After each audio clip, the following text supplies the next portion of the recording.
नमस्कार दोस्तों, मैं अरुण झा शास्त्री ज्योतिष परामर्श फॉर यू में आपका स्वागत करता हूं।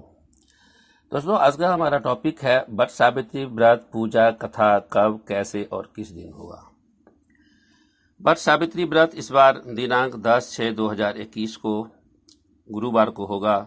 यह व्रत एवं पूजा नवविवाहिता सहित सभी सधवा स्त्री के लिए अपने सौभाग्य, पति की लंबी आयु, पुत्रादि, पारिवारिक जीवन के सुख समृद्धि के लिए किया जाता है।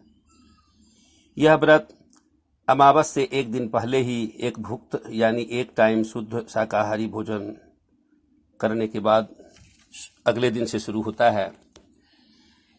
ज्येष्ठ मास के अमावस्या के दिन स्नान, ध्यान एवं नित्य पूजा के से निवृत्त होकर वट वृक्ष के नीचे पूरब दिशा अथवा उत्तर दिशा में बैठकर आचमनी एवं शुद्धिकरण करके धूप दीप जलाकर हाथ में पान, सुपारी, पुष्प, चंदन, अक्षत लेकर संकल्प करें।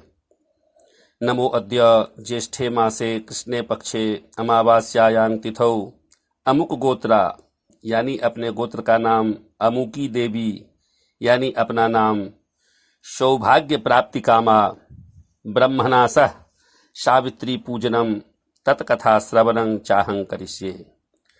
हाथ का संकल्पित सामग्री वट वृक्ष के नीचे छोड़ दें। सर्वप्रथम वट वृक्ष की पूजा करें। जल लेकर इदम स्नानीय जलम वट वृक्षाय नमः, चंदन लेकर इदमनुलेपनम वट वृक्षाय नमः 3 बार, अक्षत लेकर इदम अक्षतम वट वृक्षाय नमः, पुष्प लेकर इदम पुष्पम वट वृक्षाय नमः, धूप जलाकर एक धूपः वट वृक्षाय नमः, दीप जलाकर एक दीपः दर्शयामि वट वृक्षाय नमः, फल लेकर एतानि नानाविधानि फलानि नैवेद्यानि वट वृक्षाय नमः, मिष्टान्न लेकर एतानि मिष्टान्नानि नैवेद्यानि वट वृक्षाय नमः, पान सुपारी एतानि तांबूल पुंगी फलानि वट वृक्षाय नमः, दक्षिणा इदम दक्षिणा द्रव्यम वट वृक्षाय नमः। लाल अथवा पीला सूत यानी धागा लेकर 5 बार, 7 बार अथवा 108 बार वट वृक्ष में प्रदक्षिणा करें। पुनः हाथ में फूल लेकर एक पुष्पांजलि वट वृक्षाय नमः। पुनः एक प्लेट अथवा थाली अथवा केला का पत्ता बिछाकर सर्वप्रथम अक्षत लेकर नमो ब्रह्मणासः सावित्री इहा गच्छ इह तिष्ठ पूजा करें। जल लेकर एतानि पाद्यार घाचमनी स्नानीय पुनराचमनियानि ब्रह्मणासः सावित्र्यै नमः। चंदन लेकर इदमनुलेपनम ब्रह्मणासः सावित्र्यै नमः। सिंदूर लेकर इदम सिंदूराभरणम ब्रह्मणासः सावित्र्यै नमः। अक्षत लेकर इदम अक्षतम ब्रह्मणासः सावित्र्यै नमः। वस्त्र इदम रक्तवस्त्रम ब्रह्मणासः सावित्र्यै नमः। पुष्प लेकर इदम पुष्पम ब्रह्मणासः सावित्र्यै नमः। बेलपत्र लेकर इदम बिल्वपत्रम ब्रह्मणासः सावित्र्यै नमः। पुष्पमाला इदम पुष्पमाल्यम ब्रह्मणासः सावित्र्यै नमः। फिर जल लेकर रखे हुए धूप दीप पान सुपारी फल मिठाई को उत्सर्ग करें।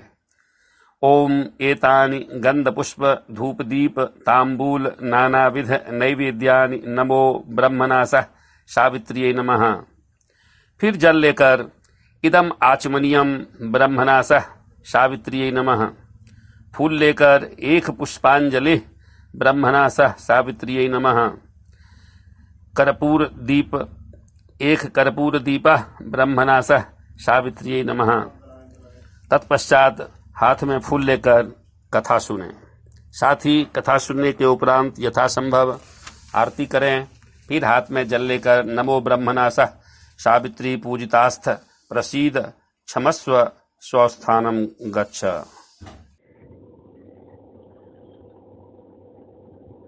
पूजा के बाद कथा प्रारंभ हो रहा है।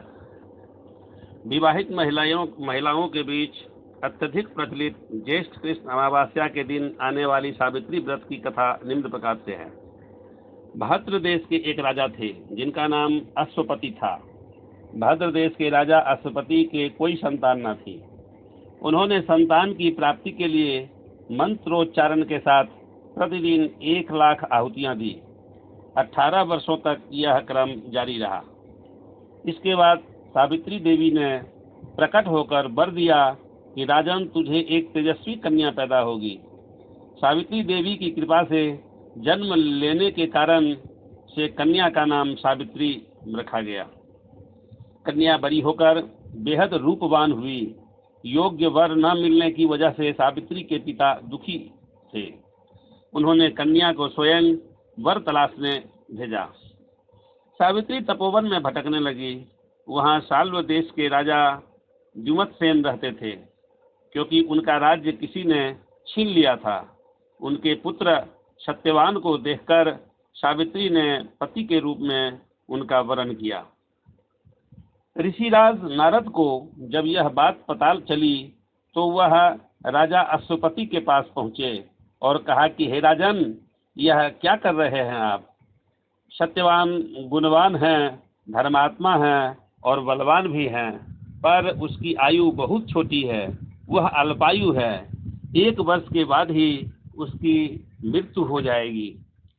ऋषिराज नारद की बात सुनकर राजा अश्वपति घोर चिंता में डूब गए।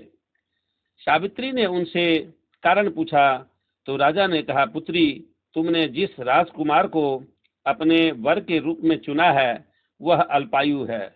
तुमसे किसी और को अपना जीवन साथी बनाना चाहिए। इस पर सावित्री ने कहा कि पिताजी, आर्य कन्याएं अपने पति का एक बार ही वरण करती हैं। राजा एक बार ही आज्ञा देता है और पंडित एक बार ही प्रतिज्ञा करते हैं और कन्यादान भी एक ही बार किया जाता है। सावित्री हठ करने लगी और बोली, मैं सत्यवान से ही विवाह करूंगी। राजा अश्वपति ने सावित्री का विवाह सत्यवान से कर दिया। सावित्री अपने ससुराल पहुंचते ही सास ससुर की सेवा करने लगी। समय बीतता चला गया। नारद मुनि ने सावित्री को पहले ही सत्यवान की मृत्यु के दिन के बारे में बता दिया था। वह दिन जैसे जैसे करीब आने लगा, सावित्री अधीर होने लगी। उन्होंने 3 दिन पहले से ही उपवास शुरू कर दिया। नारद मुनि द्वारा कथित निश्चित तिथि पर पितरों का पूजन किया। हर दिन की तरह सत्यवान उस दिन की लकड़ी काटने जंगल चले गए। साथ में सावित्री भी गई। जंगल में पहुंचकर सत्यवान लकड़ी काटने के लिए एक पेड़ पर चढ़ गए। तभी उसके सिर में तेज दर्द होने लगा। दर्द से व्याकुल सत्यवान पेड़ से नीचे उतर गए। सावित्री अपना भविष्य समझ गई। सत्यवान के सिर को गोद में रखकर सावित्री सत्यवान का सिर सहलाने लगी। तभी वहां यमराज आते दिखे। यमराज अपने साथ सत्यवान को ले जाने लगे। सावित्री भी उनके पीछे पीछे चल पड़ी। यमराज ने सावित्री को समझाने की कोशिश की कि यही विधि का विधान है, लेकिन सावित्री नहीं मानी।